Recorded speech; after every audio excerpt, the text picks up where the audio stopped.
முதல்ல டீடாக்சிஃபிகேஷன் பண்ணுறது நல்லது. இந்த டீடாக்சிஃபிகேஷன் பண்ணும்போது வயிற்று பகுதியில் இருக்கக்கூடிய கழிவுகள் வெளியேறி நம்மளுடைய வளர்சிதை மாற்றமும் வந்து ஒழுங்குமுறைக்கு வரும். ஸோ இது கூட சில மூலிகைகளை நம்ம வந்து பயன்படுத்துறது நல்லது. அது என்னென்ன மூலிகை அப்படின்னா, மரமஞ்சளை நம்மளுடைய உணவில் வந்து நம்ம சேர்த்துக்கலாம். அதே மாதிரி தான் வந்து குக்லுன்னு சொல்லக்கூடியது, இதுவும் வந்து ஒரு பிசின் வகையை சார்ந்தது. வெள்ளை குங்கிலியம்.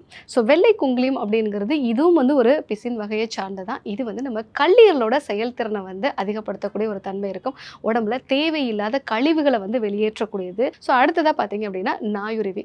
நாயுருவியோட அந்த இலைகளை வந்து நம்ம பருப்பு சேர்த்து சமைச்சு வந்து சாப்பிடலாம். ஏன்னா இந்த நாயுருவி இலைகள் அப்படிங்கிறது நமக்கு பசியோட அளவை வந்து குறைக்கக்கூடிய ஒரு தன்மை வந்து இருக்கும். ஆமணக்கு எண்ணெய் அப்படிங்கிறது வந்து நம்ம ஒரு 2 வாரத்துக்கு ஒரு முறையோ இல்லை ஒரு 3 வாரத்துக்கு ஒரு முறையோ நம்ம நைட்டில் ஒரு டீஸ்பூன் அளவுக்கு நம்ம எடுத்துக்கும் போது காலை நேரத்தில் வந்து நமக்கு மலம் வந்து நல்லா போகும்.